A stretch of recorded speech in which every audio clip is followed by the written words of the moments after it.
अशीच असती आमची आई सुंदर रूपपती, आम्ही झालो असतो सुंदर वदले छत्रपती. महाराष्ट्राचे आराध्य दैवत छत्रपती शिवाजी महाराज, भारतीय घटनेचे शिल्पकार डॉक्टर बाबासाहेब आंबेडकर.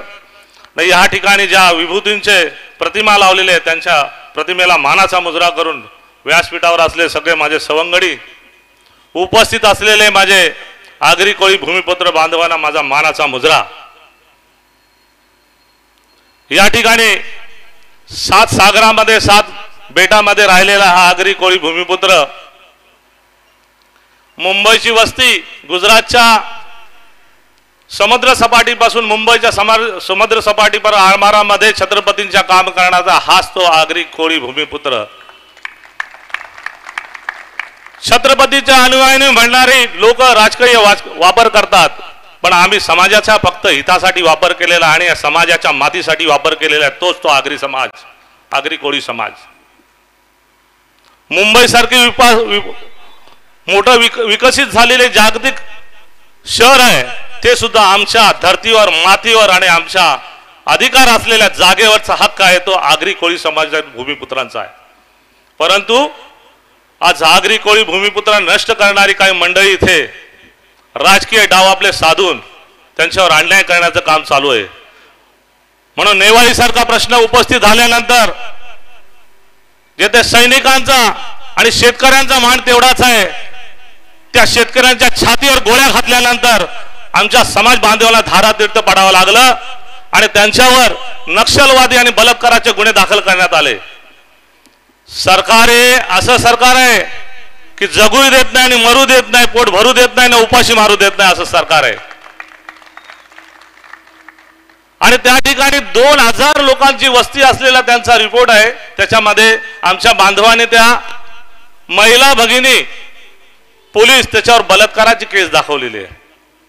सरकार हे शेतकऱ्यांची मुलं असलेले पोलीस आहेत आणि आमचे असलेले शेतकरी बांधव त्यांच्यावर भानगडी लावण्याचं काम करतं, असं हे सरकार आहे.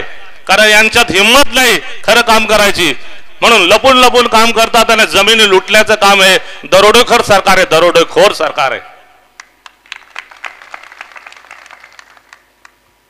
माझ्या बांधवांवर पॅलेट गनच्या गोळ्या चालवल्या, ज्या काश्मीरमध्ये सुद्धा त्याला त्या गोळ्या चालवण्याचा अधिकार नाही, त्या आमच्या बांधवांनी गोळ्या चालवल्या आणि त्यांच्यावर गुन्हे दाखल करायचे. जमीन सेवेसाठी दिलेली होती, देश हितासाठी दिलेली होती.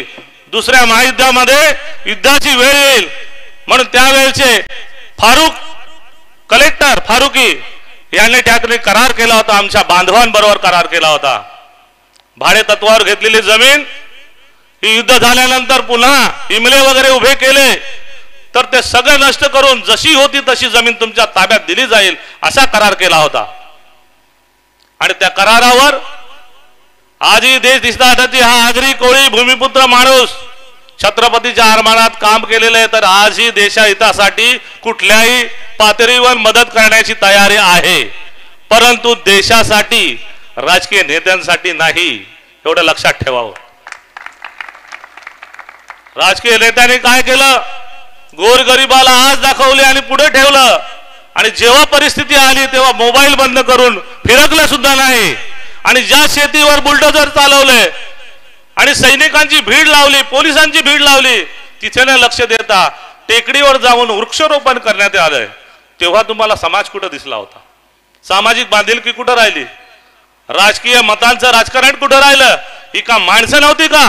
जी माणसं तुम्हाला मत देणारी आहेत त्या मतदार माणसाची तुम्हाला तेव्हा आठवण पडली नाही? म्हणून या ठिकाणी नेवाळीचा विषय तसाच इथे ग्रोथ सेंटरचा विषय आलेला आहे.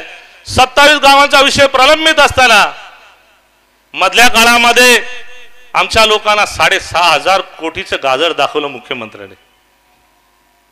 आणि त्या अगोदर पंचायती ठरावून त्यांना मान्यता देऊन त्याने नगरपालिका करायचं सुद्धा आश्वासन देऊन त्याला GR सुद्धा पारित केलेला आहे.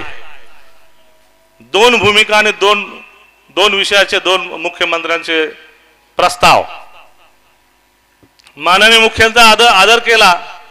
आमचे नगरसेवक सुद्धा भुलले हो. नगरसेवकांवाले 6,500 कोटी मध्ये 27 गावचे नगरसेवक आले तर किती कोटी आम्हाला मिळणार? फार आशेत होते, पण जेव्हा लक्षात आलं निवडणुकीनंतर हातात त्यांच्याही गाजरे मिळाली, तेव्हा एक दुसऱ्याची तोंड पाहून आता एक दुसऱ्याची तोंड पाहतात. खर्च केलेले आमच्या हातात सुद्धा येत नाही. आम्ही फार चूक केली, जनतेचा विश्वासघात केला, जनतेचा विश्वासघात केला. म्हणून या ठिकाणी 27 गावचा विषय, त्यामध्ये 10 गावामध्ये ग्रोथ सेंटर. अरे आमच्या जमिनी, प्रीमेडच्या जमिनी 400 एकर पर्यंत तुम्ही घेतल्या, धोरणासाठी घेतल्या ना. त्या ठिकाणी राहत्या लोकांना नोकऱ्या मिळाल्या पाहिजेत, त्यांचा पंचकृषीचा विकास व्हायला पाहिजे, दिवाबत्तीची सोय व्हायला पाहिजे, शिक्षणाची सोय व्हायला पाहिजे, आणि त्या व्यतिरिक्त ती विक्री किंवा विकसित करू नये असा रजिस्टर ऍग्रीमेंट झालेला आहे ग्रुप ग्रामपंचायतचा. मग आपण घेतलेले कामगारांचे पैसे दिले आणि शेतकरी बांधवांचा पैसा कोण देणार हा सुद्धा एक प्रश्न आहे. राजकीय लोक येतात, या विभागामध्ये सगळ्यात मोठा बिल्डर देशामधला आहे, एक तरी आरक्षण त्याच्या ह्याच्यावर दाखव, एक तरी आरक्षण. मग भूमिपुत्रांच्या जागेवर आरक्षण टाकायचे, भूमिपुत्रांच्या जागा लुटायच्या आणि आमच्या इथे स्कीम लावायच्या. अरे आम्ही आता बिल्डर झालेलो, आमच्या स्कीम आम्ही करू, आमच्या जागा विकसित आम्हीच करू, काही आवश्यकता नाही आम्हाला. शहरी भागामध्ये जागा दिसल्या तिथे क्रिस्टलची योगणी लावतात. गावठाणे कोलीवाडे आमचे आहेत, इतिहासिक कालापासून. हा छत्रपतींपासून असलेला कोलीवाडा, इंग्रजांच्या काळापासून असलेला कोलीवाडा. अरे इंग्रज सुद्धा त्यावेळेला बैठका घेऊन सावड्या घेत होते, दौंडी पिटवून सगळ्यांना सांगत होते, आपल्यावर अन्याय होत असले तर काहीतरी तुमचं सूचना करा. हे सरकार असं आहे, सूचना देत नाही, पैसा देत नाही, एव्हिकेशन करतात, पोलिसांची ताकद वापरून आमच्यावर जबरदस्तीने लादून जमिनी लाटतात, असा माझा आरोप आहे. चालणार नाही, चालणार नाही अजिबात. आम्ही कुठलाही जातीभेद ठेवलेला नाही. मुंबईला आलेले लोक कुठल्या जातीपंथाचे हे पाहिले नाही, विकासासाठी आम्ही जागा दिलेले आहेत. मग कोणतंही असेल, गार्डनचं आरक्षण असेल, रस्त्याचं असेल, रेल्वेचं असेल, तुमच्या विमानतळाचं असेल, म्हणून दिबा पाटलांचं नाव नवी मुंबई विमानतळाला लागलं पाहिजे, ही माझी आणि आमच्या सर्व महासंघाची मागणी आहे. आणि त्यासाठी मी माननीय आमचे माजी मुख्यमंत्री यांच्याकडनं पत्र घेऊन असलेले देवेंद्र फडणवीस यांच्याकडे मंजुरी घेऊन आता दिल्लीला गेलेले आहे. आता आमच्या जागेवर आमची नावं राहणार, आमच्या जागा आहे तिथे आमची नावं राहणार, आमच्या आठवणी राहणार आणि आम्ही आमचा विकास करू. बुलेट ट्रेनचा विषय असेल, 2,500 रुपये तिकीट असलेल्या विमानामध्ये माणूस इथे बुलेट ट्रेन कशाला पाहिजे आम्हाला? आणि आमच्या जमिनीचा रेट तुम्ही डिक्लेअर करत नाही, जाहीर करत नाही, आणि बुलेट ट्रेनचा सर्वे करता जबरदस्तीने. कॉरिडॉरचा विषय असेल, अरे आमच्या जमिनीवर तुमचं कशाला डोळा पाहिजे? म्हणून आपण एकत्र आलं पाहिजे. आता या ठिकाणी पालकमंत्री आपले गणेशजी नाईक होते, फार मोठी चूक केलेली आपण. संजीव नाकांच्या वेळेस चूक केलेली, गणेश नाईक साहेबांच्या वेळेस चूक केलेली. माझा बांधव पालकमंत्री होता तेव्हा आम्हाला न्याय मिळत होतं, पण आज आपण वन भिटकून आपल्यावर अन्याय होतं, हे आपण केलेली चूक आहे, आपण केलेली चूक आहे. आणि आपली चूक आपल्याला दुरुस्त करायची. म्हणून आमची मागणी आहे, आमचा बांधव आला पाहिजे, आमचा समाज बांधव आला पाहिजे, आमचा उमेदवार आला पाहिजे, आमचा हक्काचा माणूस आला पाहिजे, आमची जाण घेणारा, आमच्या मदतीला धावणारा, आमचं प्रश्न समजून घेणारा माणूस आला पाहिजे. तो आमचा माणूस असेल आणि तोच खरा माणूस निवडून येणारा असेल. रेती बंदरचा आमचा 50-60 वर्षाचा व्यवसाय तुम्ही लाटून घेतला. अरे समोरची जागा कशासाठी घेतली आम्हाला माहिती आहे. बिल्डरांचे पैसे बघितले ना, यांच्या डोळ्यात कावीळ येते, कावीळ. बालखोमचा विषय असेल, आम्ही नेहमीच जातो.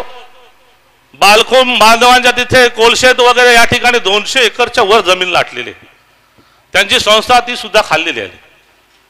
माझ्या या ठिकाणी रोहिदास म्हणून आहे, त्याच्या जागेवर तर तुम्ही सांगाल, स्वतःची जागा आहे, मेलेल्या माणसाचे अंगठे लावून बिल्डरांनी खाल्लेले आहेत. आणि जागेवर कुंपण टाकताना, भरणी टाकत असताना बिल्डर कुंपण तोडून येतो आणि त्या ठिकाणी जबरदस्तीने शेतकऱ्याची शेतजमीन आणि मालकी हक्काच्या जमिनीवर बॉडीगार्ड घेऊन त्याला हल्ले करतात. हे हल्ले तुम्हाला सहन करायचे आहेत का? यांची दादागिरी संपवली पाहिजे. ही दादागिरी चाललेली आहे. आपण दादागिरी कधी केलेली नाही, केली तर हितासाठी केलेली. आपापसात लढतो, पण अन्याय कोणावर करत नाही ही आगरी समाजाची नीत आहे. आणि महिलांवर आदर करून महिलांवर बलात्काराची केस लावता, पोलिसांची आमची भांडणं लावता. हा रस्ता पाहिला, रस्ता एकही बांधवाला पैसे दिलेले नाहीत. तुम्ही सुविधा करता, सुविधेसाठी आम्ही जागा द्यायला तयार आहोत. पालकमंत्र्याच्या दरबारात बैठक घेऊन मिनिट्स काढले. आम्हाला वाटलं होतं पालकमंत्री म्हणजे मालक असतात ठाणे जिल्ह्याचे, काहीतरी दया करतील, पण काय दया काहीच नाही. तिथे पाहिलं तो बोडके सांडके एक ड महापालिकेचे अधिकारी कलेक्टरचं तिथे चेअरमन बनवायचं तर त्यांना ठेवलं. आता निकाल कसं देणार सांगा. महसूलचा अधिकारी हा कलेक्टर प्रांत येतो, त्याच्या जमिनी असतात, जमिनीचा मोबदला देतो, भूसंपन्नाचा मोबदला देणं तो त्याचा अधिकार आहे. पण महापालिकेच्या आयुक्ताचं काय काम आहे. असं करून आम्हाला 2 महिन्याची मुदत दिली.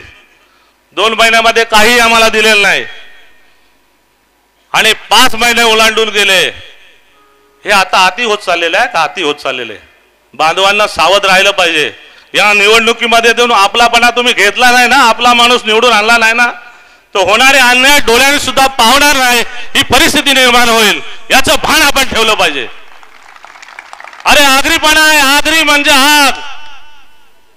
इंग्रज जाताना आग्रे सराग्रेला मरेल पण आटणार ना, त्याचं नाव अँग्री ठेवलं आणि मग आगरी हात आपल्याला नाव पडलेलं आहे. ते आगरीपणा राहिला कुठं आपला, तो जागृत केला पाहिजे. आम्ही कोणावर ताशेरे ओढण्यासाठी आलेले नाहीत. आमच्यावर झालेले अन्याय ते सांगण्यासाठी आलेले आहेत. आमच्या चपला झिजल्या, आम्ही बैठका घेतल्या, आम्ही विधिमंडळात प्रश्न मांडले, नेवाळीचे अनेक सगळे प्रश्न मी स्वतः, माझ्या सगळ्या सहकार्याने आमदारांनी आम्हाला विरुद्ध पक्षनेत्यांनी मदत केली विधिमंडळ विधान परिषदेमध्ये. परंतु या सरकार काय न्याय द्यायला तयार नाहीत. या सरकारला गुताडी करायची सवय लागलेली आहे. गुंतागुंती करून कसं आपल्या हातात पैसा येईल हे सरकारचं काम चालू आहे. म्हणून या ठिकाणी क्रस्टो सारखी योजना डोंबिवलीत पण आणली. आमच्या दत्तनगर मध्ये पण प्रयत्न केला. तो आमच्या शिवसेनाचा शहर प्रमुख, काय त्याचं नाव, राजेश मोरे. राजेश मोरेला बोला आता ही शेवटची निवडणूक आहे तुझी, सांभाळून राहा, जरा सांभाळून राहा. माझ्या आगरी बांधवाला सोडून मुठभर लोक हाताशी धरून ती जागा लुटण्याचं काम करतं का. पालकमंत्र्यांचं नाव सांगून सुभाष भोईरांनी पत्र दिलं होतं आणि स्कीमची योजना तिथे लावली. आम्ही त्या ठिकाणी सर्वे होऊ दिला नाही. 40 वर्षाची आमची जमीन आहे, भोगवटादार आम्ही आहोत. 1966 मध्ये त्या ठिकाणी नियमाच्या अधीन 52 खाली आम्ही दंड भरलेला आहे. आमच्या जमिनी आमच्या नावावर आहेत आणि राहणाऱ्या लोकांना सुद्धा आम्ही मोबदला देण्याचा विचार आहे आमचा. एफएसआयचा अभाव आहे. या लोकांनी काय केलं, भयभीत केलं. आमच्या समाजाच्या बांधवांना सांगताय स्कीम लागेल, तुम्ही पळून जा, पैसे घ्या आणि पळून जा. ये आता तू तिथे सांगायला हे हिंमत असेल तर. आग्र्याचा बच्चा आहे ना तू, आम्ही पण आग्र्याची पोरं आहेत. हे असले दलाल झालेले आहेत म्हणून समाज मागे गेलेला आहे. दलालांच्या विरुद्ध लढा दिला पाहिजे. आणि पालकमंत्र्याला माहिती असेल का नसेल, पण आम्ही आल्यानंतर त्यांनी न्याय द्यायला पाहिजे होता. पालकमंत्र्यांनी न्याय द्यायला पाहिजे होता. 10 शिवसैनिक आहेत त्याच्यामध्ये, शिवसैनिकांची जागा आहे. मग शिवसैनिकांना सुद्धा मारायचं आता किंवा संपवायचं काम आता पालकमंत्री करतात का. कसली शिवसेना. अरे हे सगळे झेंडे घेऊन सगळ्या पक्षाचे झेंडे घेऊन या आगरी सभाच्या दांड्याने या झेंड्याला मोठे केलेत, या दांड्याने मोठे केलेले आहेत. आता झेंडे फेका आणि दांडे हातात घ्या. आगरी समाजाचा दांडा एकच, आगरी कोळी भूमिपुत्राचा दांडा एकच असेल. आणि त्यामुळे या ठिकाणी सर्व पक्ष प्रश्न असतील. आम्ही या ठिकाणी आमचे अध्यक्ष आहेत, सुप्रीम कोर्टाचे वकील आहेत, कायदा जाणतात म्हणून कायदेशीर अध्यक्ष बनवलेत आम्ही त्यांना. आणि कायदेशीर लढाई देतो म्हणून आमच्या बांधवांना कुठं अजून सुद्धा एकही गुन्हा दाखल झालेला नाही. म्हणून आमचा गजानन सुद्धा अभ्यासू आहे, आमच्याकडे विचार विनिमय करतो. आणि नेवाळीनंतर आम्ही धाडसीने कार्यक्रम घेतला. गजानन वगैरे या मंडळींनी सुद्धा पोलिसांनी धमक्या दिल्या होत्या आणि आपले समाजाचे लोक सुद्धा म्हणत होते अरे ठेवू नको, पुढे फार भारी पडेल. मी डीसीपीना फोन केला, शिंदे होते डीसीपी, तुमच्या पोलिसांना सांगा कुठल्या पक्षाचा मध्ये स्थलांतर व्हायचं असेल तर व्हा, पण हा कार्यक्रम रद्द होणार नाही, होणारच. आणि आम्ही पत्र दिलेलं आहे. आम्ही पत्र दिलेलं आहे, विनंती केलेले. डीसीपी चांगले होते, त्यांनी स्वतः डोंबिवलीला येऊन आम्हाला परवानगी दिली आणि एकही पोलिसांनी त्रास दिला तर मला फोन करा असं सांगितलं. त्या डीसीपीचं इथे अभिनंदन करतो, शिंदे साहेबांचं.